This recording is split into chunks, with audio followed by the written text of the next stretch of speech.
all of you to our next session. And this is, of course, a panel discussion on the changing landscape of automotive retail in an evolving mobility ecosystem. And we have with us Mr. Vinay Piparsania. He's the Chief Executive Officer of at IITDelhi Endowment Management Foundation. Of course, a veteran, a global leader in the automotive sector with over 3 decades of experience working with in different markets all over the world.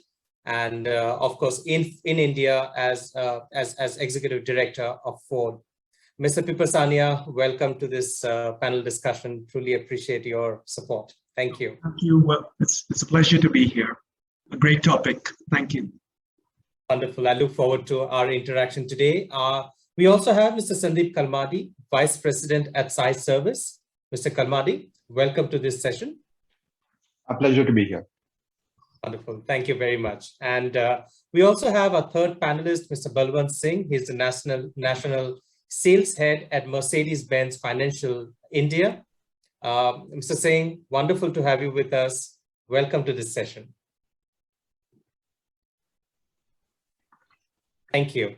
So to begin with, unfortunately, we also had Dr. Shyam Shetty, a Managing Director of Akshay Motors, who was supposed to join us. But unfortunately, due to a very, very pressing engagement, he had to drop out at the last moment.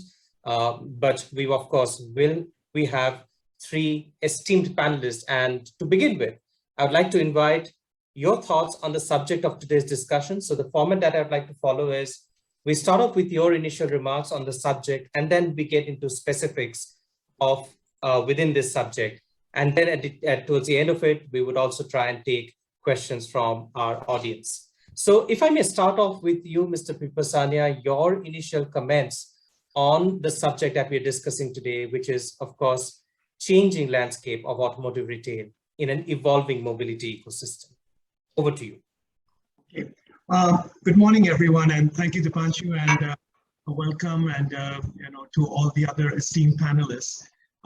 It's a pleasure to discuss this topic because it's something that's been happening for some time. I mean, I think in the session before, we talked about the market leader and their sort of, their responsibility. Do they actually, and the dilemma that do they sort of manage the disruption that has to take place, or do they manage, continuing to maintain the status quo because that's a responsibility that they sort of taken on themselves for being the leader.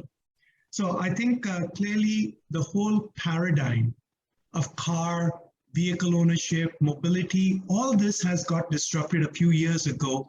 And it's actually a pattern that we all have to be very conscientious about, whether we're an OEM, whether we're a retailer, or even if we are a user.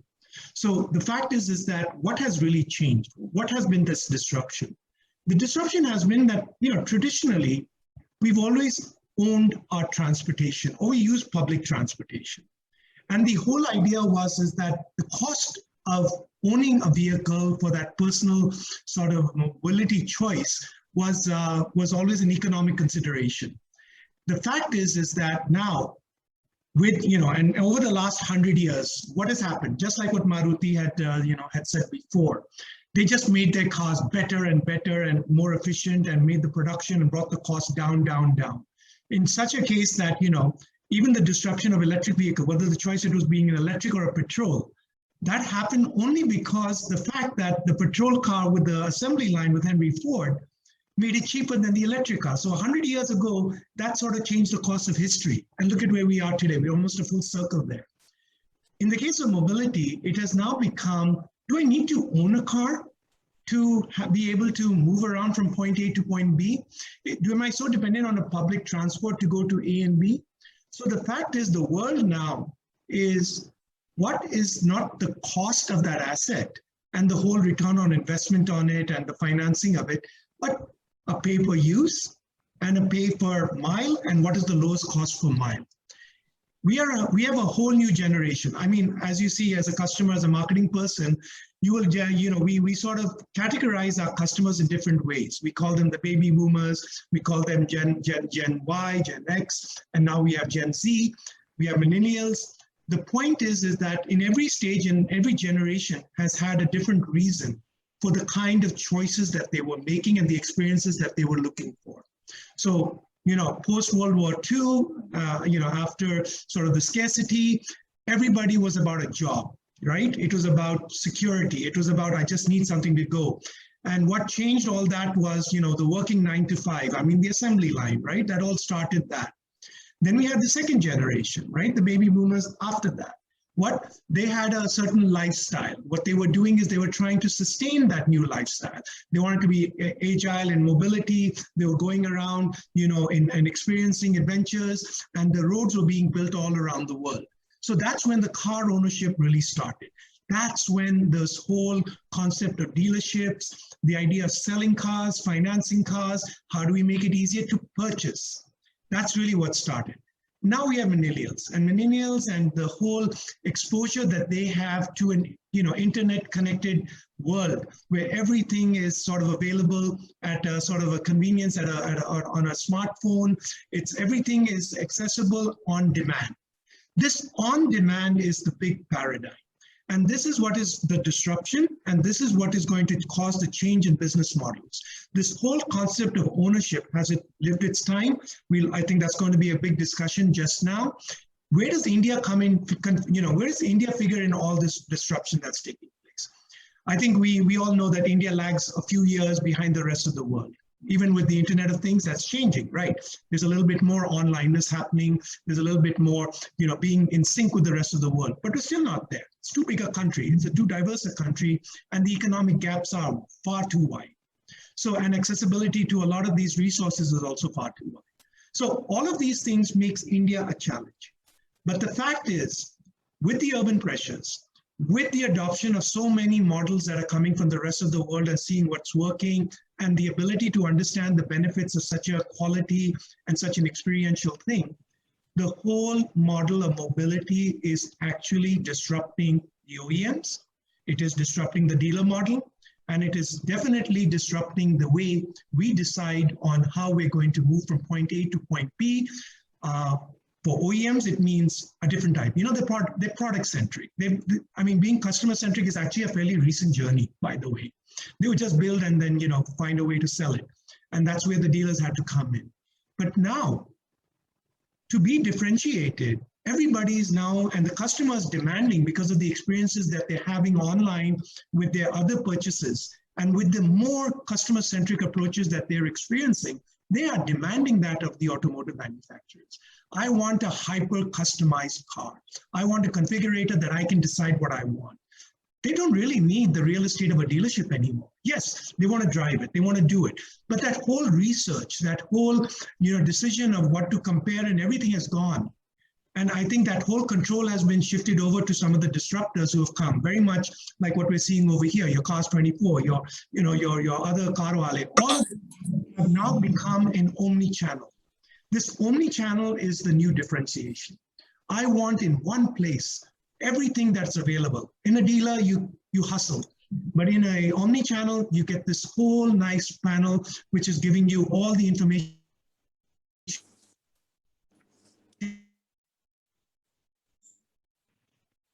you want. You have questions, it comes back. It's become who can I trust? Who provides me the convenience of sort of accessibility? Clearly, COVID has rapidly accelerated some of that experiential requirements, and that is where the mobility definition and paradigm has changed. So summarizing my little 2 minutes over here, the fact is that car ownership, vehicle ownership is challenged. Two, with the kind of economic situation that we now have, the different expenditures that we have in our lifestyles, and the purchase of a car which is used 10% of its time, utility-wise, versus just on a pay per mile, we're going to see a lot of business models get disrupted. The dealers and the retailing of all this experience will have to change. And more importantly, between the OEMs, between the service providers, between the way retail is done in other businesses, all of these are going to be forces that we will either have to adapt to, or we have to decide for ourselves, are we going to lead some of this change? Or third, just decline because the experience is no longer going to keep pace with it. So these are some of the decisions we may have to take. Back to Thank you, Mr. Piparsania. Thank you, Mr. Piparsania, for that wonderful initial thought. Clearly, there's disruption across all stakeholders and for all stakeholders. There are challenges and there are numerous opportunities. We will come to you, Mr. Kalmadi, your perspective on this, this subject that we're talking about, changing the entire change in the landscape. How do you look at it for the future? So among the three stakeholders, which is of course the customer, the auto retail, and the manufacturer, I think for a customer, things are good. Things like even the professor talked about, you're getting more choices, you're getting more models of how you want to buy, how you want to get it. You're getting options between, petrol, diesel, now CNG, now electric vehicle, possible hydrogen in the future. Many things are changing. You want to buy for 3 years, you do a subscription. You want to buy for long term. Now it's easier to exchange your car, change every 4 or 5 years. You want a small hatchback, you want a giant SUV, so your choices are just increasing. So things are good for you as a customer, and it's going to continue being this way. It's just going to get better and better. The options aren't going to come down. Now, if you are a manufacturer responding to this, you are a little worried because, can I make the entire gamut from giant SUVs to small cars? And can I also make CNG? Can I also make diesel? Can I also make EV? Then do I have to also do ethanol? Do I have to do hydrogen? Can I provide to a customer in Mumbai? Can I provide to a customer in Shimoga, Karnataka? Do I have to be there in Leh? Do I have to be there in Kanyakumari? So that's something that you worry about. But for an auto retail guy, I think we are the guys who should be the most scared, right? Because end of the day, a customer will have to buy a car, and that only a manufacturer can make. Now, we aren't anywhere close to it. We are still very far. But the question is the traditional dealership model, which has existed, like, Shashankji talk, entrepreneurship model where you set up as an intermediary. We are kind of moving to a world in which intermediaries are going away. People are shifting they want to go direct to, the source, or so to speak. So that's something that for us is definitely something that we see over the horizon. You can hear this ominous rumbling of thunder, and we don't know that is it just going to be a small rain shower or it's going to be like, a Bombay flood kind of situation. So we always have our ears and eyes open, trying to understand that how fundamental a shift this is. And definitely what we are seeing is that as dealers working with our OEM, taking feedback from customers, we are moving to a sort of phygital model. But the phygital model at the moment is we are doing both physical and we're investing in digital. So it's actually more expensive. It's not actually cheaper because you have to do both at the moment. You can't do just one. Nobody's taken a call that we won't add a showroom because we are spending so much on digital. It is, you still maybe have to add showrooms in rural, but in the bigger cities, you also have to add your digital presence, make it as simple to a customer as possible. So this is actually a time of increased investments. It's a time of, you're spending much more on the cloud, on getting your data in place, while still hiring more salespeople, still hiring more, service advisors and things like that. So from that point of view, it's a very interesting transitional time. We don't know, it's a small bump, it's a big bump, it's maybe but what we do know that status quo will not continue. Things cannot continue like this. There will be some fork in the road, and we need to make sure that we can kind of predict it in time and make the right decisions. So from that point of view, I think this topic is absolutely on point, is that the change is coming. How big is what we all need to figure out together, and hopefully make the right decisions which are good for the dealers themselves and obviously good for the manufacturer. And end of the day, we all live and exist for the customers. If the customer says we want to do A, then I don't care how much I kick and scream and say that no, you must want B. But he says A, then I got to go to A. So that's something that that's why end of the day, what the customer wants is what will happen. We all just work for him. So that's something that's why I think this topic is something very important. I think definitely anybody who thinks that change is not happening is being a bit too optimistic. Right. I mean, sure, change is happening, and you, like you rightly said, you're right at the heart of it, and have this great opportunity of making things right for the future of this sector. So I'll come to you, Mr. Singh, your initial thoughts on of course, you represent a finance organization, but your overall thoughts on the subject today. You'll have to unmute yourself, Mr. Singh. You're on mute. Thanks. See, from the finance point of view, I think as Mr. Kalmadi mentioned, the customers are today spoiled for choices, and they're also contemplating between different options that are available, multiple options that are available in the market today, between different car segments, let's say whether they should go for electric car, they should go for petrol, diesel, and so on and so forth. With that many choices available in the market, it is also imparted from the financing point of view that customer also has a great innovative product from the financing side that will enable those choices that customer makes, whether it is a long-term ownership plan that they are looking at, whether they are looking at a short-term plan with a buyback guarantee where they can upgrade their cars from time to time.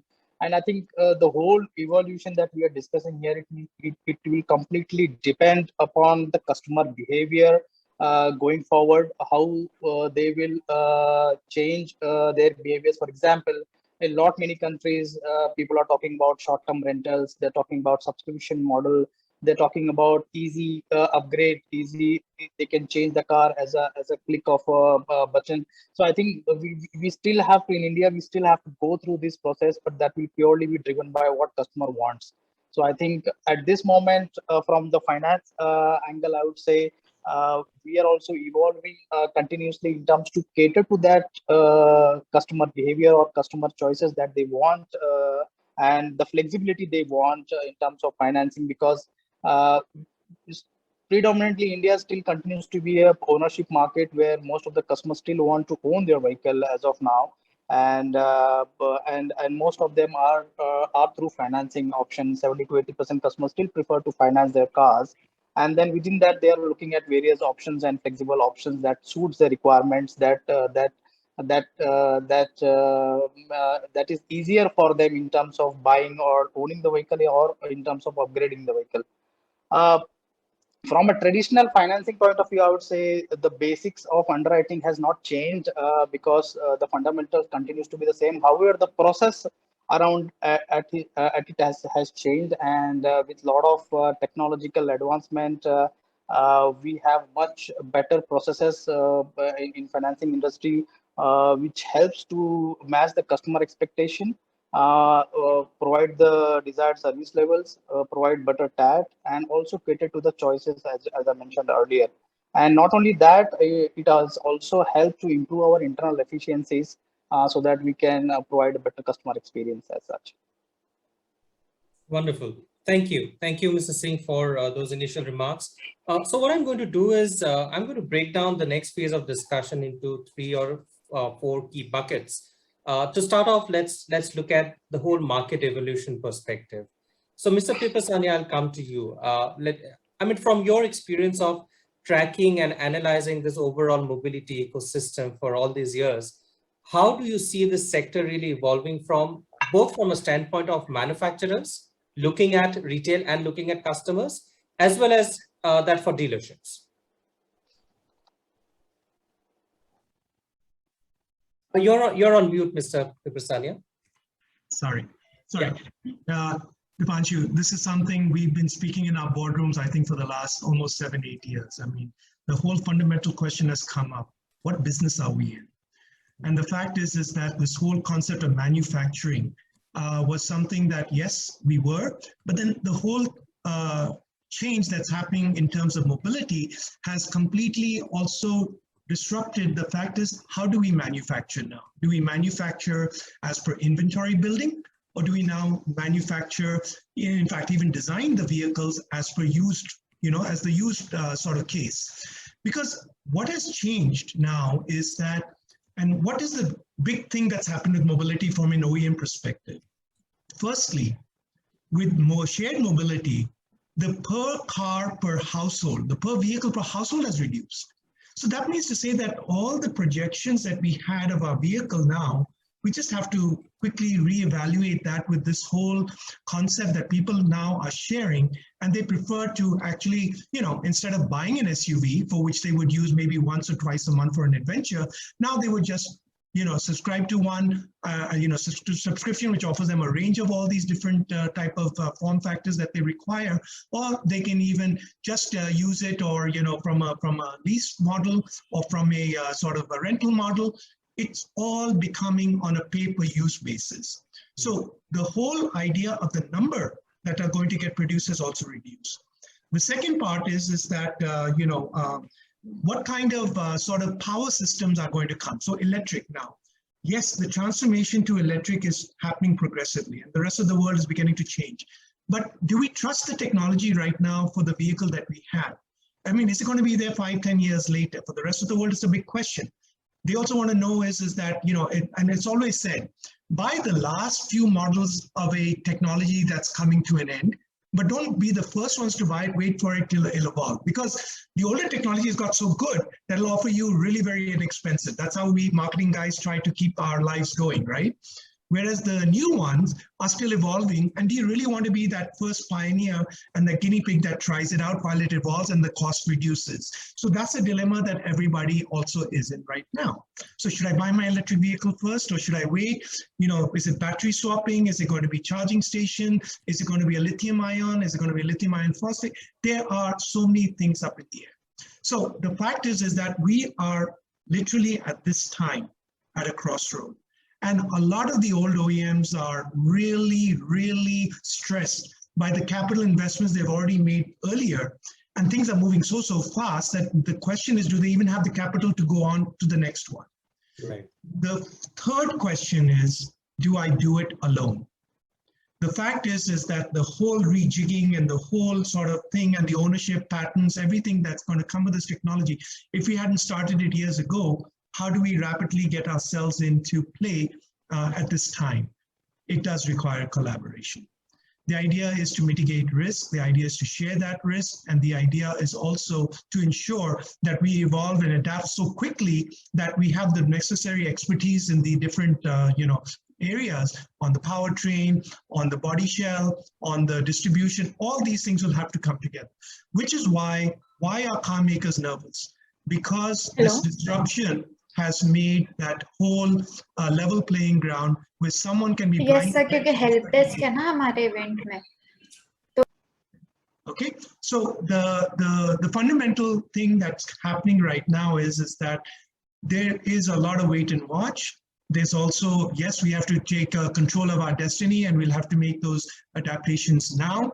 As we all said, the challenges are it requires capital. 2, it requires proving out.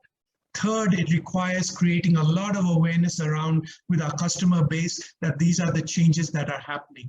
Then the 4th is the cycle planning. How do we sort of put the end of life cycle to the other products, move it on to the next one? The 5th and most important one is the design now. What are these vehicles going to look like? Now,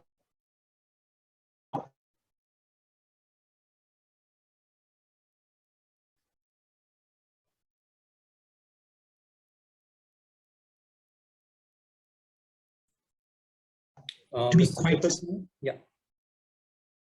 The whole idea that this new technology now allows you to actually design vehicles in a very different way is also going to be the thing.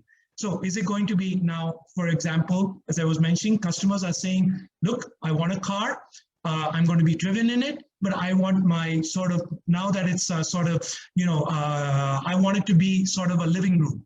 I want it to be a conference room. It's so connected that it can be my office, my traveling office. So the fact is that the electronics, the equipment, all of these factors have changed. Now, how are we going to sell them? How are we going to offer these? Who is it that's going to provide that all these discussions that they want to have now and do it in a way that it is rapidly delivered? So this is the kind of questions that all of us are going through. And not that we have a straight answer, but I can tell you the ones that don't have legacy are far faster in their decisions. And that is why they're moving at a rate that is keeping the the traditional OEM leaders following rather than leading. So it's a very interesting situation. You got players with, to give you an example of the challenge, all the new technology companies, Google, your Amazons and your Apples, their capitalization, even if you put all the car makers together, they won't even, it's 1/5 of one of these companies. So the fact is that what is really causing this sort of slowness down and this scare, why is everybody so nervous, is because who is going to, in this whole battle that's happening for customer mind space, for the segment, disrupting the segment, is no longer about ownership, it's about mobility, it's about, a new business models where you're not having dealerships, but experiential centers. And these experiential centers are not, they don't have to be real estate, they can be delivered to you at your home. It's going to be in such a rapid pace now that if you do not adapt your business model to the new one and keep holding on to your old way, maybe in India you can survive for a while because we're such laggards. But definitely in the rest of the world, that whole declining of companies in their old stage versus the new ones, the new youngsters, which are just evolving and moving much faster, much higher risk ability, very much like us, right? If you think about it, the new companies are the teenagers, right? And you know how teenagers are. They're not really worried about the future. They're worried about now. They're worried about experiencing things now, and they're ready to do crazy bets on it. That's where we are here. Well, you have the older ones, yes, a little bit more, we're a little bit more tardy, a little bit more conservative, a little bit more. So I think we're going to see sort of a who's going to be the last man standing kind of situation. And I think now, having been there before, but now being more of an observer, I think this is a better place to be in. I wouldn't like to be in one of those positions right now taking those decisions, because they're happening far too fast and they're happening far too based on, assumptions that are rapidly changing, even as we are just talking and just about concluding an insight, and already the next insight has come together. So we need data. We definitely need to be creative, but we also need to be flexible and we need to be collaborative. This is the way I would sum it up for you, Deepangshu. Excellent insights, Mr. Piparsania. Mr. Kalmadi, you did bring about the whole subject about cost escalation, right, for a dealership. And Mr. Piparsania, you also sort of talked about the whole focus on being on cost and how the stakeholders must come together to collaborate and bring about solutions. So, Mr. Kalmadi, coming to you, when you look at this whole evolution of the mobility segment, how are you preparing for the future, considering that customers are looking for customization, connectedness, and plus all the different concerns and challenges that you have in the ecosystem anyway? So first, I think that when you are in any transitional time, which we clearly are, you firstly have to have solid foundations, so as a dealership, now's the time to be sort of light on debt. Now's the time to kind of have, a really focused attention on this business. Because if you take, like Mr. Piparsania said, you take your eye off the ball for a second, you have already gone 2-3 generations ahead, so that's a foundational, so be light enough and be strong enough that, you have to be light on your feet while you dance. So that's something that's firstly foundational. When I come to kind of specifics in what we are doing is, so like you said, you've got to be collaborative. So you work with the OEM to kind of understand that what is it the customer wants from an auto dealership at this particular point in time, and what might they possibly want a few years from now. And you work on both what they want now, and maybe even more importantly, you work on what they might possibly be wanting. So some of the trends that have been talked about, customization of cars, right? So we haven't reached the stage in India like Europe where 90% of cars are customized at the factory. What tends to happen in India is they're customized in the dealership. So one of the most online or most digitally used feature is accessories configuration. Every customer I know loves to do it, because the car might be the same from the outside, but you spend a lot of time in the car inside, so they want it to look exactly how they want it to look. So whether it's the look of the car from the inside, whether it's a particular digital gadget that they want, or a particular music system and things like that, people actually do spend a lot of time on that now, which earlier maybe wasn't the case. Connected car features, do you all have this? Can you get this for us? So these are the kind of things that we also trying to make it as easy as possible. You have done away with the days of giving him a piece of paper and saying that, okay, so I'll email it to you and stuff like that. Those PDF days are gone. You have to give him something that's instantly configurable. He can look at an app, or he can look at a link, do this, boop, and it comes directly to us. So what we're trying to work on is, when the customer is in the buying process, he doesn't like it that he's gone on our website or the OEM's website, he's filled in some details, he's got the details, and then he comes to the showroom and he has to start new.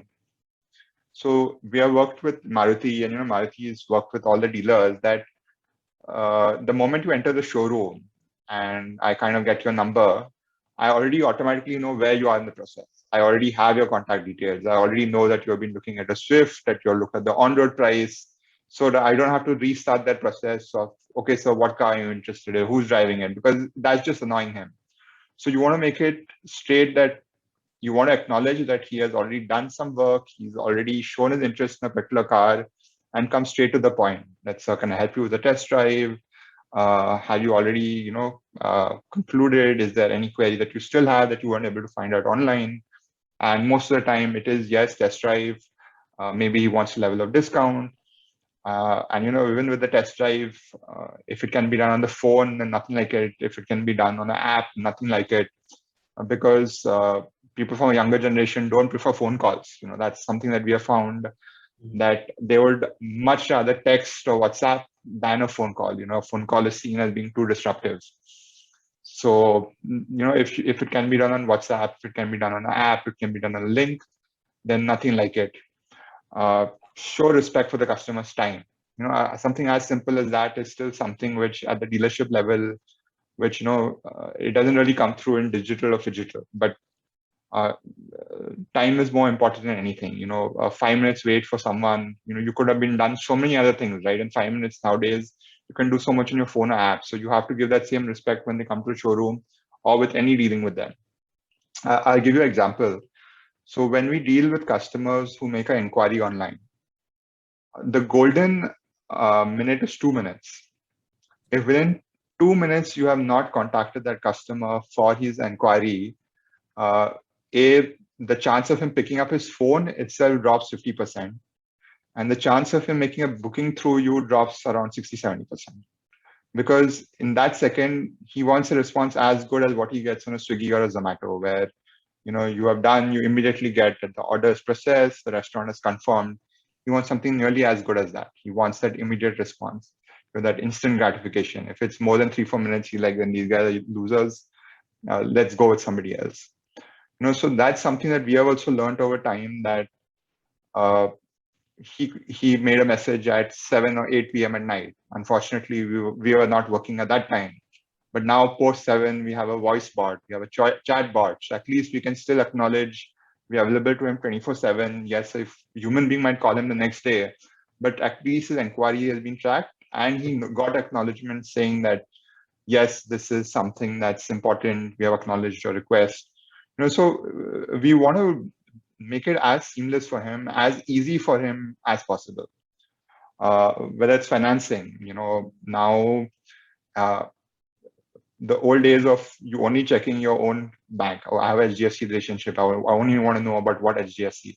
That you can get from 4 other banks, your own CIBIL, everyone has downloaded the credit score, it already. It's not a big surprise to you.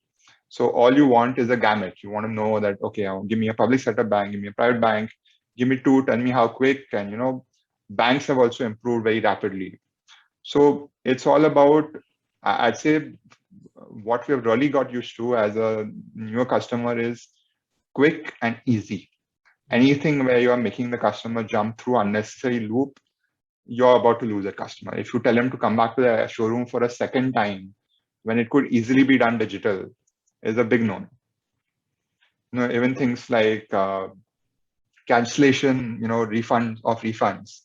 Now he's saying that I'll just cancel a check and I'll send you a picture. Why are you physically asking me to come over? Or, for NEFT details, don't make me physically copy the details. Send me an editable link so I can quickly put it in Google Pay and send it to you. So things like that are something that we keep learning, that every time a customer asks, why don't you have this feature? We really came to know that Paytm is really becoming a big when a lot of customers ask us, where's your QR code? So you learn from the customer. So we learned, okay, we have to have the QR code up. We have to have UPI has become a very big thing. A lot of customers ask, just tell me, I just UPI it to you. So these are ways you just make it easier and easier for the customer. If you're making it easier, he'll come to you. If you're not making it easy, then he will go to an outside party or eventually maybe directly to the manufacturers. So that's something that we are also working on. Excellent, because there's clearly a lot of learning from the customers as well. Like you said, customers want a new experience, faster experience, more efficient, more convenient. And for the dealers as well, there's a lot of learning that's coming from the customer side as well. Excellent thoughts. Mr. Singh, I'll come to you on when you look at the finance market overall, how have you seen this really evolve in the past couple of years? And what are some of the most critical pain points from the retail side, as well as from the customer standpoint, that organizations like yours have tried to address?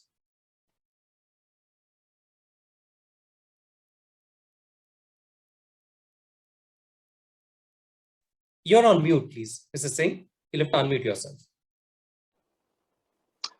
As Mr. Kalmadi said, I think that the customers' expectations have gone up, and we continue to learn from our customers. And basically, the quick response time and the better TAT is what customer is looking at. And then in the last couple of years, we at NBFC has been continuously working on this. And to bring that transparency to customer, be it they are dealing with our representatives at dealer network, or they are dealing online with us, looking at various finance options, various process that we have in place. And that transparency and the response time, I think, brings that wow factor for the customer. In the traditional way of dealing with banker and NBFC earlier was we go through a lot of documentation process. We go through a lot of evaluation and checkpoints earlier. Today, with the better infrastructure, better ratings, we have CIBIL at disposal, and where we have clear understanding even before customer is evaluated for the application in terms of his eligibility for the loan. So all that is available upfront. A customer can check his rating upfront. With the technology available today, a customer can check his eligibility, what kind of loan he gets, and how much time it will take, what kind of process he need to follow. So all this thing is available at a click of a button. And I think how we adapt to this changes, and how we bring that flexibility for customer, and how we improve our response time for customer, and how easy for him is to go through these processes, because no longer customers are looking at lengthy process or long documentation to avail this loan facility for the car that he is looking at. So basically, in the last couple of years, what we have done is, or let's say what we are going through as of now, I can see we are in a transition phase where we are looking at a lot of paperless process, where customer don't have to go through a lot of documentation. Customer don't have to sign too many pages when he's applying for loan. And as we speak, I think what we have learned during these two pandemics, that we have to digitize our process more than ever. And I think that is something that we have worked upon in the last 1 year. And we are happy that starting this year, we have all our processes paperless, where customer can apply loan through just a click of a button. And they can also sign contract digitally. They can also sign e-payments digitally. And that is also goes not only to technological advancement, but also the infrastructure around us. For example, we have a great database support from Aadhaar. We also have a support from Stockholding Corporation of India, where e-stamping has become very efficient nowadays. We also have a great support from NPCI where you can, just select your repayment online without signing a check, or let's say without signing a paper mandate. You can just sign an e-mandate and your repayment is taken care of.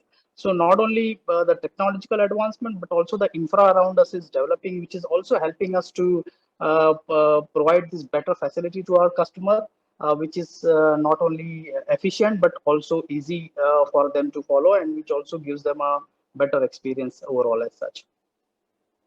Thank you. Thank you. With this, I'll move to the next bucket that I talked about, and this is mostly about transformation of the entire retail sector. So, Mr. Kalmadi, I'll come to you first. The industry is clearly facing an omni-channel retail transformation, and it is important that all the individual touch points are one, connected, and secondly, the whole process becomes streamlined. You must ensure that the whole process becomes streamlined and efficient.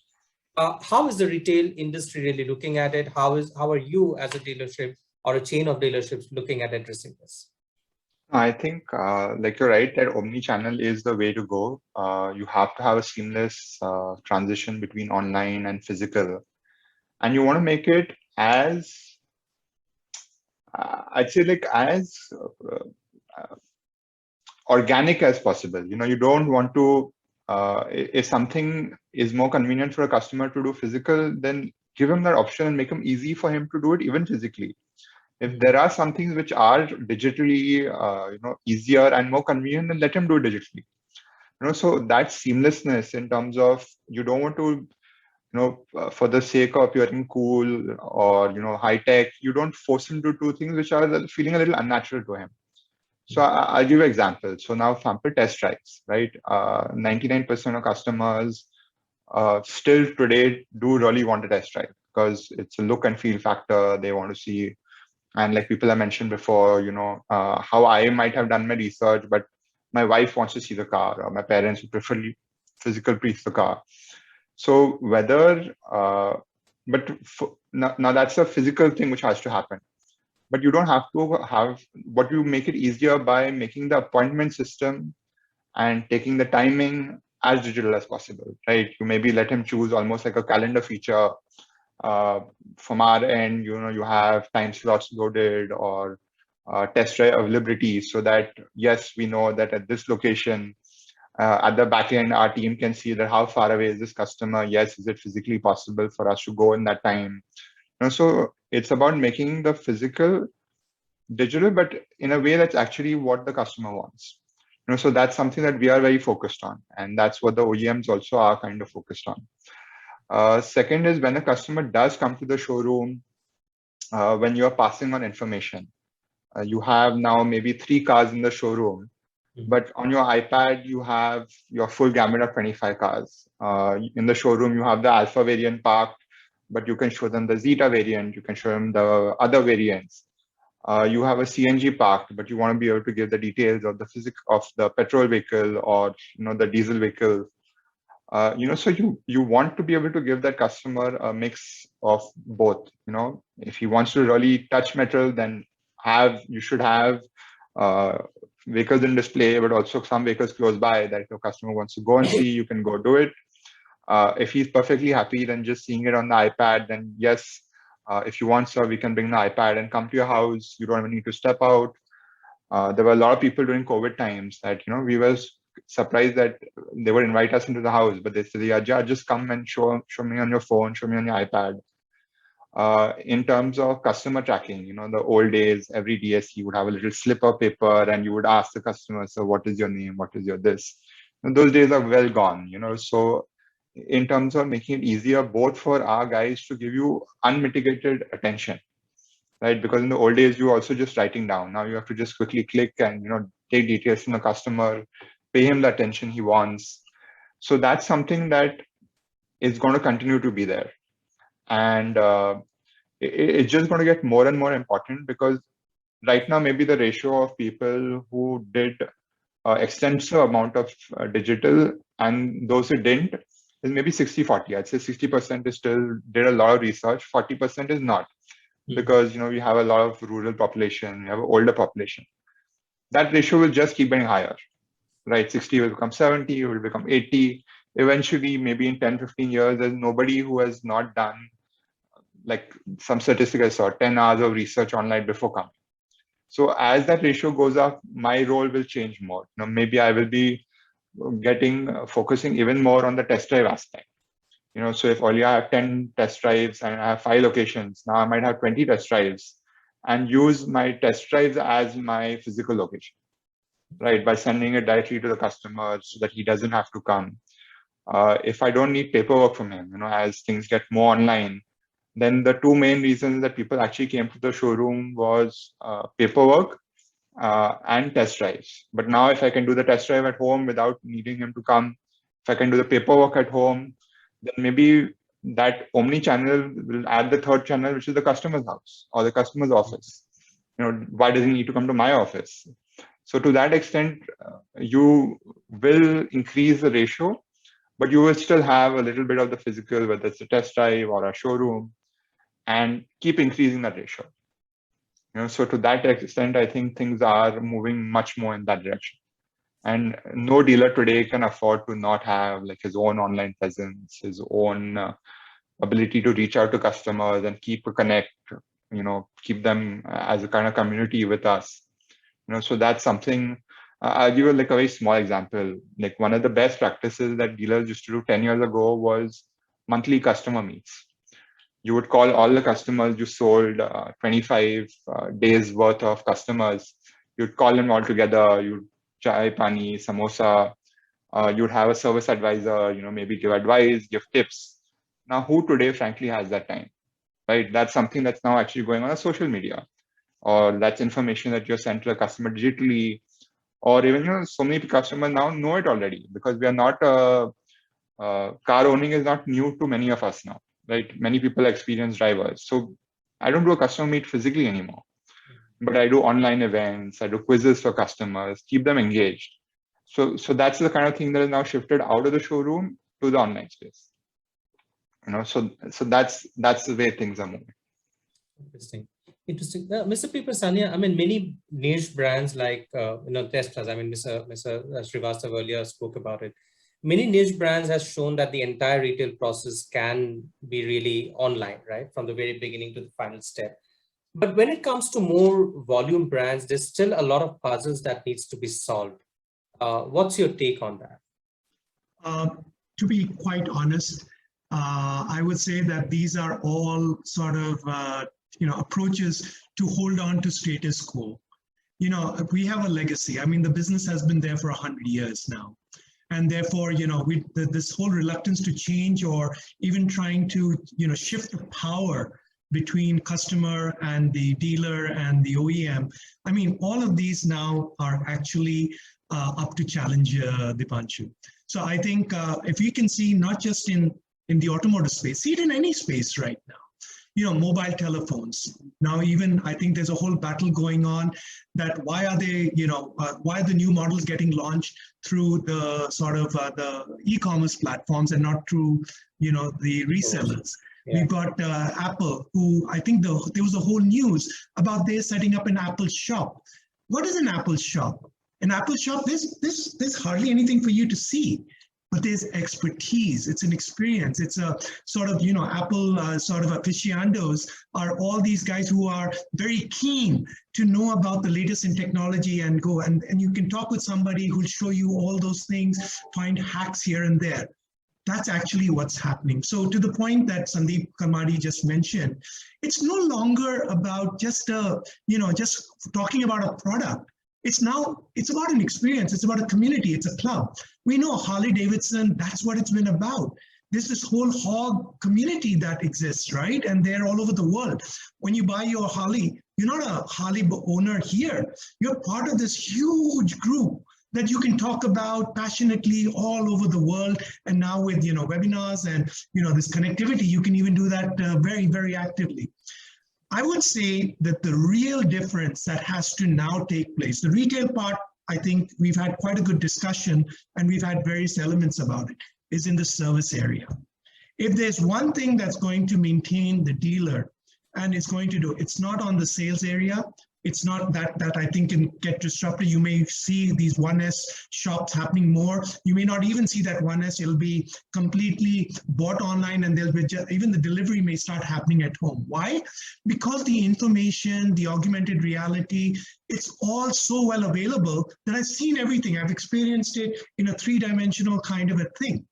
And real estate is expensive, everything. So the whole idea is now finally going to be the workshop. And let me tell you something about workshops, which is very unique, and I'm sure Sandeep is going to sort of concur on this one. You cannot have them in the urban centers anymore. They have to be outside. The distances between where they're located, and of course for cost purposes and for scaling purposes, they will have to be located at a further distance. Most importantly, they can no longer be exclusive. This exclusivity is a big killer. To the point that you made on mainstream, yes. If you have mainstream, yes, there's a 60% player who has it all. What about that 5% player who also needs to do it, but also needs a car park and everything? So the idea of omni-channels happening in the car service area is going to be a bigger disruption. You are going to see all car make servicing become a bigger and bigger sort of option available, a cheaper alternative. And what has happened with the digitalization? It's access to their parts. You don't need the OEM anymore. I can go and shop around with different original suppliers. I can go around the world and procure them. There is a complete change in the way procurement of these parts and services and spares is going to be done. I can compare. With okay, let me give you an example. And this is a startup that I'm working with. The whole idea of insurance repairs. Now, insurance, as you know, is all about, well, yes, of course, it must be quality, but also it's about, do I really need to go to a dealership where the expenses are fairly high? The body shop and all their repairs like paints and all these can be done in a very uniform and in a consistent manner, given that the technology is so open platform now, right? The paint shops, the thing. So the thing that's happening is that you now really have artificial intelligence, which are cameras, scanning the whole vehicle damages. That scan is going immediately to the insurance company. No surveyor. The insurance companies are already linked with the artificial intelligence systems. It is put into a comparison. The job card is opened up automatically through machine language algorithms. The whole claim is sort of built over there, the estimate. All of these, the machine to machine is approving. Okay, no human intervention so far. Even when the repair happens, all these cameras will again scan the bodywork, the paint job, and all of those approvals matched with the reference on the on the system that they have over there, all done over the cloud, very protected, done. It can even be matched to the original car they came out of the factory to make sure that the dimensions are exactly the same that they left the factory at, and that particular repairer can say, I have matched to the level that you have, both in terms of quality, safety. So the point is, and how long does this take? A job that can take 2-3 weeks is now being done over 3-4 days. So imagine no human intervention, the cash has gone to the bank and into the thing, or no requirement of trying to go, oh yes, what's your policy number, this and that. Once the registration number is there, that's all that's needed. So I'm saying finally what's going to beat this product is experience. If we don't get this part right, I think we're going to lose a lot of the people to the new the new disruptors who are coming, who are going to match that with their digital capability. The next generation, I'm talking about Gen Z and all, are actually taking the decisions. Now, I'm an auto guy, and I can tell you, I've got 2 girls who are millennials. They're telling me, Pa, why are you wasting your time? We'll get it done for you. They know I can do all this, but they're taking charge of the whole situation now. We had my mom, their mom had a little this thing with her car. They took over. They went into the thing, they got the insurance company, they put it, they told which dealer, they came and collected it. It was gone. Within 2 days, the car was here, and there was not even one phone call made. It was all done online. Very, very impressive. Clearly, yeah, please go on. No, I just wanted to summarize that this whole business of retail is now no longer about the transaction. It is always experiential. The transaction is, that's now expected to be a seamless kind of a process. That if we don't get that seamless, we're already behind and lagging. That's all I would say. Clearly phenomenal insights. And Mr. Kalmadi, I have a question for you on what Mr. Piparsania really talked about. You know, the 1S within the 3S that we are talking about, the serviceability, giving and offering customers that experience.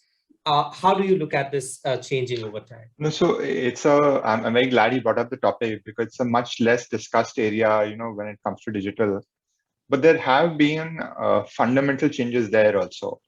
Whether it's driven, like I said, again, it's driven by the customer. Like he said, you don't want, I don't want to be online talking to a call center for 1 hour. They keep me waiting, do IVR. I don't want to be calling up the dealership and saying, come over. And then I don't want to follow up after 3 days. Okay, what has happened? Now call after 5 days. What has happened? Call after 7 days. Oh, now it's ready. Why didn't you tell me yesterday? I can't come at work now. So you want to do away with this process, So today, if you take a car to a service, again, the job card is open on an iPad. If your driver bought in a card, I can take a picture of the car, a video, and quickly send a scan to you and the owner, and say that, listen, this is what we have found. Here's a video clip of it. Tell me, click yes or no if you want us to do the repair. If you say no, fine, I won't do it. If you say yes, you have seen a video yourself, I'm not trying to fool you. So I'll go ahead and get the job card done. So you have an online diagnosis. So you are increasing that level of transparency for a customer. Also, customer is not just at the end of the day seeing a crazy bill and wondering why it happened. He knows because I sent it to him at the time of opening. Similarly with body shop, insurance process used to be a horrible process. Let's be honest, like even 3-4 years back. Luckily, none of my panelists are from the insurance industry, but it used to be it's just paperwork after paperwork. And, you're trying to justify it to a surveyor and what has happened and not happened. Now it's just Zindabar to cell phone cameras. Everything happens on cell phone cameras. Smaller jobs, the surveyor doesn't even come over. My service advisor takes the picture on his phone. He sends it on the website or, the link that they have given us. Someone looks there, within 5 minutes, give approval, start work, we start work. And, the average time taken now for a body shop job has come down by so much. Customers, sometimes they give their car for servicing. We do the service, we repair a scratch, and we give it back to him by the evening. So smaller repairs have kind of improved very, very quickly, and the TAT and things have come down a lot. And again, online payment, not making the customer having to come himself to pay, the old days of credit card and all that, So like he said, the infrastructure has kind of come up. So from our side also, we really do believe that this is something that, thank God, cannot be done digitally, in the sense that it cannot go in the cloud. No technician is going to become virtual. And also with moving technologies, it is going to actually get a bit more complicated, right? A roadside mechanic can do a little repair on a ICE vehicle, but will he really be able to handle, a Tesla or any, more connected car? There's a problem with electronics, with a microchip issue or something like that. So they are much more likely to stay within the ecosystem which sold it to them, rather than necessarily going to a third point vendor. So that's something that we are also very focused on, that yes, you still have to have these points. Bigger shop, you can move the bigger workshops, like we are moving all our bigger workshops to the outskirts of cities. But we are keeping smaller 5-bay, 10-bay workshops within the cities. So you can do a hub and spoke model. Because again, at the end of the day, it is about saving customer time. So that model is also evolving. We are also going to find the right balance there. Again, there it has to be as simple as, otherwise, why would someone not go on a Go mechanic if I'm a worse experience than him? So we are again constantly asking the customers, what do they want? So they want transparency, they want speed, they don't want, someone on the phone telling them something that they're not understanding. So, okay, then if a voice call is not understandable, can we do a video and show them exactly what it is that we are doing? And we find a lot of customers appreciate that. They're like, yes, I can kind of see what you are saying exactly to us. And, diagnosis has also improved a lot, because a lot of it now is all about using special tools and electronic errors and things like that. So from that point of view, things will get more like a laptop repair rather than a car repair. Right? You can't really do it yourself. You have to go to someone specialized, and your Genius Bar guy will be the guy who can actually tell you what exactly is the issue, because it could be so many things now. So that's something that is also moving nearly as fast as new car, not as sexy, but it is also moving. We are also investing a lot in that. You mentioned Go Mechanic, right? I mean, so when you look at the whole service area, and when we're looking at this whole transformation between organized players and what used to be unorganized players, and this whole new concepts that people like Go Mechanic have brought forward, how do you look at this panning out in the future, and what does it mean for traditional conventional dealers? No, so what the advantage of something like a Go Mechanic does is he's really good for an unorganized player, in the sense like a Swiggy is really good. A Swiggy might not be good for a Domino's or a big restaurant, but he's really good for your mom and pop restaurants. So it's very similar that Go Mechanic takes that muscle, the marketing muscle, the standardization, to workshops which you might not individually think of going on your own. But now that you have that backing, and at the end of the day, there will still be, we have been selling cars in this country for a hell of a long time. You have cars 10 years and older. You have cars where, it has reached the third and fourth owner, and there's no way that that customer is going to come to a dealership, because we still do have that, more expensive kind of reputation. So I'm happy for that customer that he is able to get some kind of standardized and better kind of experience. So it's good. I think that we can coexist. It might hurt us with older customers, but still there will be a natural transition. We might we have to do a maybe better job at managing some of the older customers. But at the end of the day, I think we can coexist. But it's a good thing for us to learn that our app has to be as good as their app. Because if it's just cost, maybe we can't beat them. But if they are more convenient than us, if they are faster than us, then that's something we should learn, and we should move to be as good as they are. Yeah, I can just add one thing that you don't get blindsided by. Yeah. And that's this, Sandeep, that now you're going to have a group of people who are going to be their back office. So you remember, this is not just a digital. There's a whole supply chain, and there's a whole intellect behind all these processes. So where I think the breakthrough that's going to happen, especially in these all car make servicing and all is going to be, is now you're going to have, places which are going to be empowered, especially the unorganized, where they can offer their services to them on a subscription and say, look, you're in the business of this one, you need all the job videos, training on everything on repairs. I can show that how it's done. So that knowledge is now available to all these unorganized on an on-call basis. Two is same thing with parts. The parts also is going to be collaboratively sort of, negotiated and then offered to everyone who's subscribed to some of these services. I can tell you right now that a lot of these plans are already there. We got organizations, I don't know about Go Mechanic, but I know there are places which are only on the spare parts, for example. Spare was one of those examples. They do exactly this. Then there are others. If you need any help on the technology or the service technique or training on that one, we'll provide that to you. So I think be ready, where you're going to see that people are going to challenge to a large extent, where I believe as more and more OEMs start, pivoting their technology, they're going to start offering a lot of this. We've seen this, they're exiting. We're seeing a lot of these unfortunate situations, their models that are no longer available. I think we've had questions after 10 years, 15 years, this whole life cycle.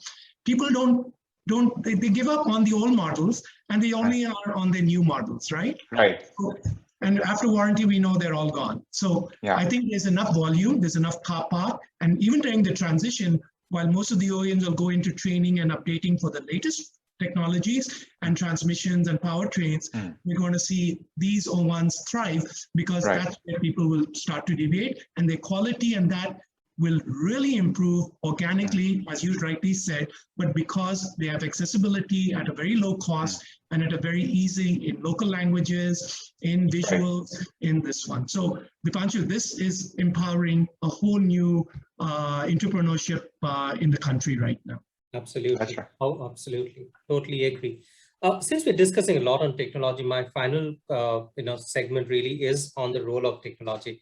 And I'd like to start with you, Mr. Singh. Maybe you could give us some global perspective on the use of technology when we're talking of finance. Let's say examples of investments in some action-oriented BI-backed tools, which ensure complexities are reduced overall in the whole buying process. How do you make it convenient by using technologies for customers?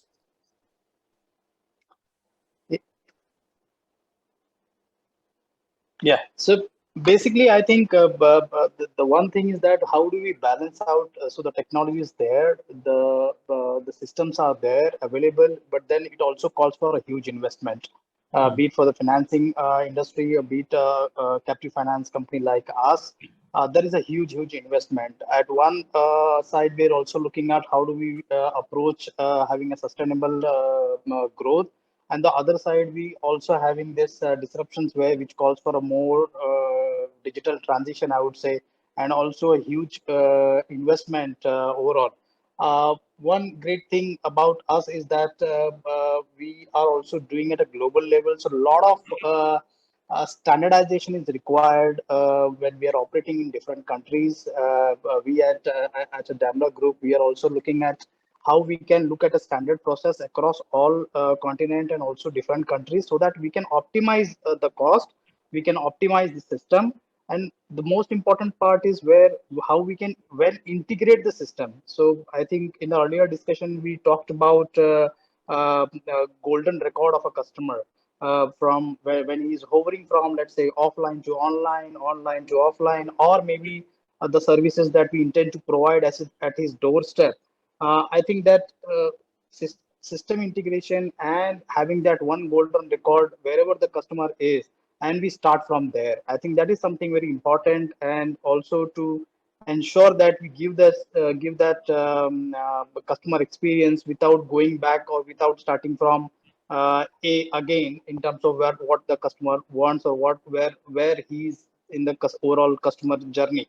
I think if that integration is well thought of, and we have this golden record, and then it is easy to manage wherever the customer is, in which space he is, whether he's in offline, he's on online, or he's at wanting that service from his convenience of his home.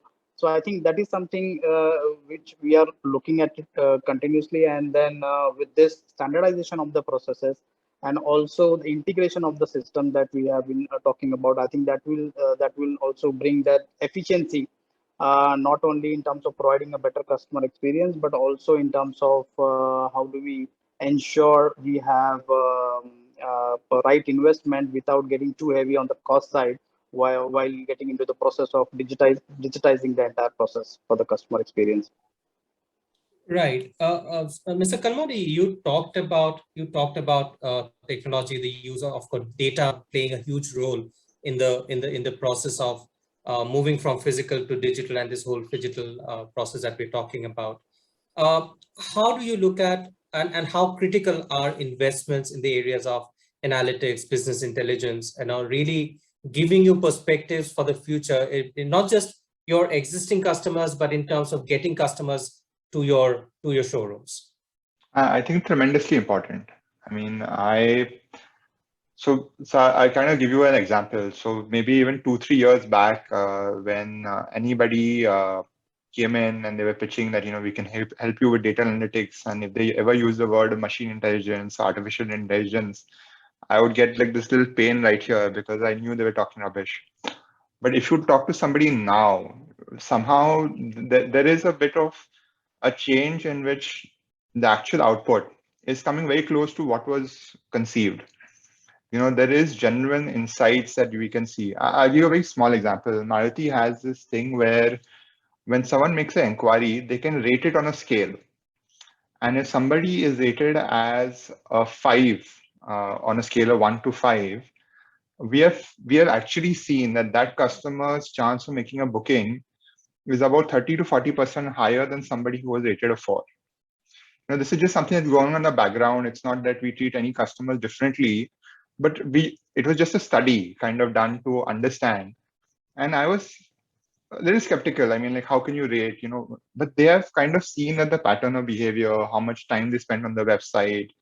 Did they look at different cars? Did they see the on-road pricing? Did they click on the finance button? Did they look at the accessories? If someone has done all this, then yes, he's a serious customer. And you do see that conversion. So then, if I have a customer who, is a 1 versus someone who's a 5, maybe I do 4 or 5 follow-ups with a 5 and maybe only 1 or 2 follow-ups with a 1. So that's something that, we can also kind of learn going forward. And especially now in that era of crazy waiting for models, vehicle availability is an issue. Trying to be, as a manufacturer, also to understand that this particular color combo, this color variant, this thing is the one to produce because this is actually where the demand is. Or, this particular combination of this order, like it's a little scary, but like it can tell you 70% you might not have decided in your own mind, but this intelligence will tell you that yes, this customer is very soon, he's about to pull the trigger. So and that kind of now data we are all able to understand, we are all able to learn that this particular customer bought 5 years back, he's also done 1 or 2 other things, which is a very clear trigger that he's ready to exchange. So that's something that's definitely worthwhile for us to understand. And just in general, once you reach a certain scale and size, I mean, your customer that you sold, like, why would you spend so much money on customers who are new when you have sold so many customers and you have been in touch with them, they're happy with you? Why would you not first tap them? So it's kind of silly to kind of go rooting out when you have this crazy database of your own, and so you have to be doing the analysis, and you can't do the old shotgun. You can't send that mass SMS, you can't send that you can't upgrade that to mass WhatsApp and say like, oh wow, I'm now digital. It has to be targeted. Okay, these 300 customers are most likely going to be interested in a Desire, so send them that this is the offers on Desires. These ones most likely will go to a Wagonar, so you send these customers Wagonar. Or this customer bought at Onam time, so he's the kind of customer who buys the Onam. So it's important. And I think without it, you're maybe spending way too much money for your buck. But by doing that analysis, you are actually spending the money on the right customer at the right time. All right. Interesting, very interesting. Mr. Piparsania, I mean, before we go to take up some questions from the audience, one final question to you. When we look at the physical consolidation and digital expansion, they're of course both becoming extremely important for most dealers, right? And as online sales soar, dealerships will also need to think where to cut their losses to ensure only tailored lucrative outlets, right? So how do you look at this whole scenario panning out for the Indian retail industry? So I think fundamentally we should start to understand to what I think Sandeep had said. The idea is that the car is still a very expensive item. And I think we've had this discussion also in the panel before, where the idea is that when it is such a large investment, you really have customers who, especially in India, who would like to physically see the car. Now, the thing is that does the will they come to the dealership? If they come into the dealership, the experience must be worth it. And the location must be convenient. So I think the idea of having these large, humongous dealerships with all vehicles in stock may not necessarily be the solution anymore. So I think if those that are leasing dealerships, I think should really consider downsizing them into a more hybrid model, which has some of the physical, but also has a lot of the digital. If you got yourself into a really large real estate item, relook at the per square foot of how much yield that you're having in terms of the customer visits and in the footfalls that you're having versus the traffic that you're generating from your website and to the kind of questions that people are asking when they actually enter the dealership. So all that data that you have collected should help you take that decision, because clearly these costs are not going to get reduced. Secondly, there may be an alternative business model that you may also have an opportunity for where you can start to it. This is where the OEMs will also have to be very flexible to make sure that their dealerships remain viable. So I think there's going to be, again, a bit of a reflection as to where the data is headed, where the consumer pattern is headed, and taking a very, I would say, focused and a very diligent call as to what really matters. Where does that return on investment actually come into value? Does it come into improving the service experience? Does it come into providing a digital experience, but that digital experience doesn't require so much? The other part is that the digital experience can also be done in a centralized place, which can do it all. And the dealerships can become a delivery where all the, all the groups that are there, these can be a collaborative, syndicated facility that provides that experiential center on the product. But when it comes to the dealer experience, that could be done in a more localized and in a more sort of a smaller case manner, which is more personal rather than being this huge sort of investment. So, I think the killer is this exclusivity model. This being an exclusive dealer, really, unless there's the volume to justify it, I don't think we're ever going to crack the volume segment, until we break this kind of hang up that we have that these dealerships must be exclusive. I think we must have models which will be more omni, and digital has created that ability. There really is we're hardly protecting any kind of brand. The experience must speak for itself. So that's my personal view. I think there's a lot of area for improvement over here, more aligned with consumers' patterns of purchasing that we've got over the last few recent years. I would also like to take one question that we've received from the audience, that's for you, Mr. Piparsania. How will the relationship between the OEMs and dealers change with digitalization progressing? So fundamentally, and I think Sandeep mentioned it very well earlier on, the experience has to be the same. There is just no way. So as we said, these are digital natives now. If they see even one difference in the experience that they have in their digital world on the product between the dealer and the, and the OEM, it'll sort of create a lot of friction in their whole process and in their, understanding of who to trust in this whole business. So the idea is that it must become seamless. So I've seen some of the best practices that are there. The OEM actually starts, because they're the custodian of the brand, they're the ones that really create a very standard look and feel and experience on it. The configurators are actually controlled by them when it comes to vehicle ordering. Customers have access to that configurator. But when it comes to the dealer, there is a sort of, within that system, there is the dealer, pitch that comes in. And that dealer pitch also is really invested and co-invested so that it becomes a very seamless experience on the whole journey of research, purchasing, the transaction, the service. Everything has got centralized. I think this centralized is not decentralized at a country level. It is actually centralized in a global level or a regional level, in a territory like Asia Pacific or Middle East or so and so. So if you actually see some of the leading especially where the volumes are small, the luxury cars, and where the experience is really much more sensitive than maybe in a mainstream, it is seamless, Deepangshu. You can be anywhere in the world, you going through the same experience, whether it's a dealer in India, whether it's a dealer in Taiwan, or whether it's a dealer in Australia, it is so similar. And I think that's where the ability to scale, to modify, it may be a bit slower, but it is definitely of a quality that is very higher in its appeal. So that's how I see it emerging.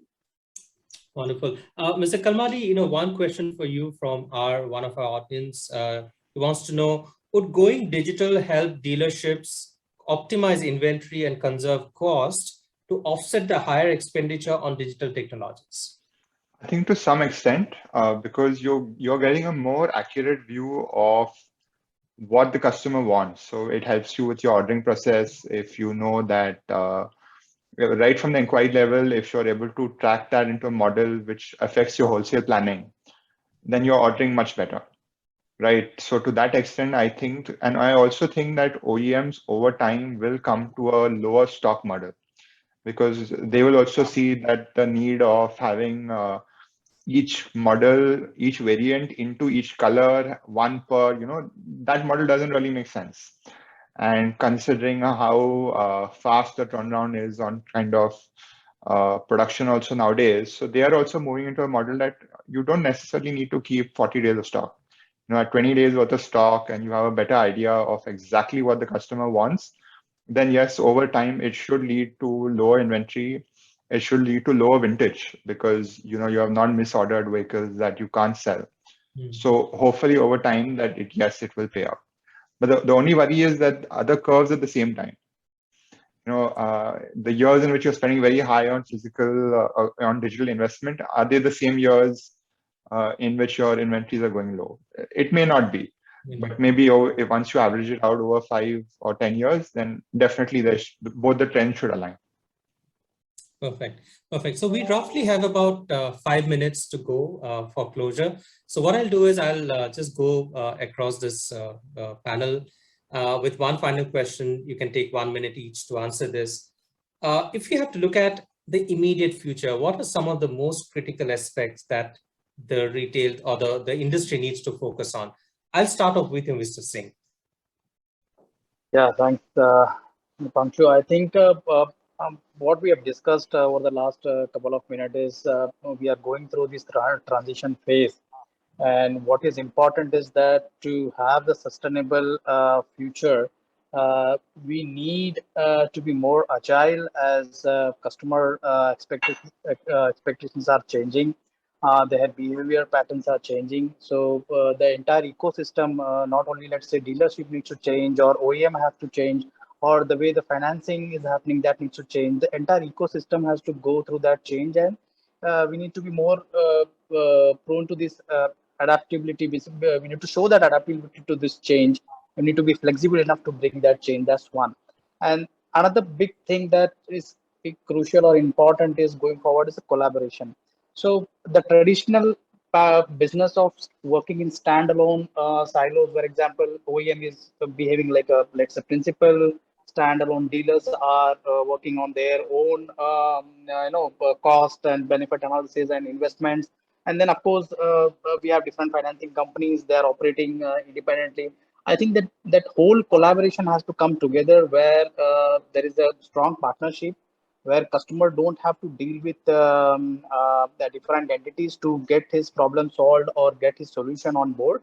I think that ecosystem needs to be centered around customer going forward, where let's say the dealers or the network is providing the fantastic experience, and it is more of an experience center, be it sales side, be it workshop side, and OEMs are enabling this ecosystem both for offline and for online enhancement.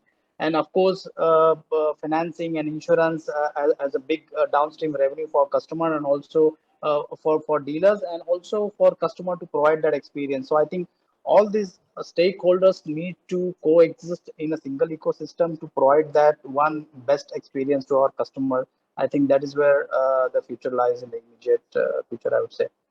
Thank you. Mr. Kalmadi, immediate priorities, immediate focus. So I think the absolute most important thing that we kind of need to do, and what we are focusing more than the physical, is we are focusing on the social aspect of it, is teaching right from our DSCs to our managers, to our general managers, to even me as a owner, to the manufacturer, that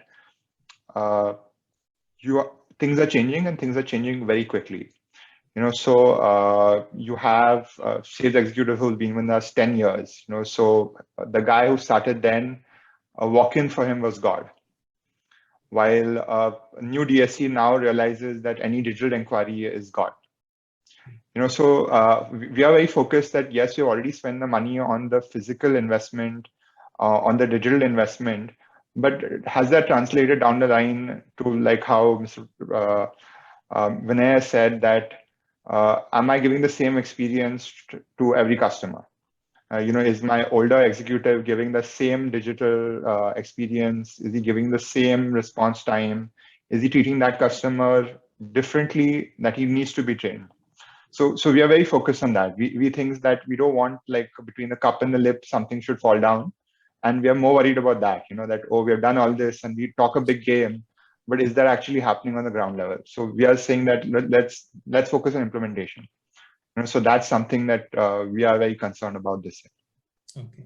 Mr. Piparsania, last word to you, your quick final comments on this. Oh, and I think this was a wonderful discussion and very, very insightful. It's very good to hear it from people really on the ground who are dealing with it.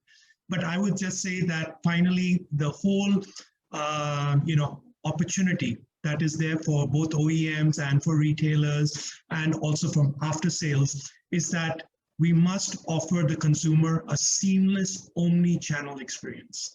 The more if we don't get there, we're going to sort of become, irrelevant. So the idea is, and to the point, we have a hybrid situation right now. We must have, an integrated digital and physical shopping experience. It will have a little bit of both. And the whole idea is that it cannot be differentiated. It should be, the physical must be a wow, but the digital must be very transparent and easy and seamless. We have to engage consumers during the research phase itself. That's the first point. If we don't get them engaged, then the whole brand experience is going to fall apart. That investment that is required to manage that must be done collaboratively between the OEM and the dealers, and it should be one that differentiates from everyone else, because there's going to be a lot of challenges, especially trying to stay pace with some of the e-retailers that the consumers and our digital natives are going to experience. We must target it. We must use data for targeted and surgical, advertising, so we get the right message to the right people. We must have finance pre-approval. I think that is hygiene now. Nobody's going to expect when I get there, or I'm going to start the process. It must be done freehand, and then they can go to any dealer or anything that for any model. That pre-approval should be done, online, as an independent parallel process that gets them to know, oh, I got an X amount of funds available. I just have to show the approval, done. The car is purchased. That's how you have to speed up transaction. We must be innovative on the store format, into more experiential centers, and we must right size them because their cost are just going to go higher and higher. We need to right size them. Same thing with the team. They must be trained, and you must right size that also, given that there's going to be so much of the work already being done, from the whole digital sort of platform that you've created, offering an immersive experience, at the physical location. Is it touch screens? Is it augmented reality? You must make it immersive. Otherwise, there's really no point, in me being driven to come over there. And the most important part, please use the same investment in the service area. Don't overlook that. That is where, the customers really don't want to be there. The more you make it digital for them and the more transparent you can make it through the automation and through eyes and cameras. Don't use mobile cameras, please. Use professional cameras now. And there's so much integration of those cameras into a machine language that can do decisions and can do all this integration into a transaction. So seamless. I can tell you, it is brilliant that what's happening. Find out, what's happening in that part and the developments happening. Get yourself there as quickly as possible. That would be my advice. So wonderful, gentlemen. Thank you so much for your insights, your perspectives on this subject. I thoroughly enjoyed this discussion, and I hope you found this discussion meaningful as well. Truly appreciate once again for all your time to be part of this panel discussion.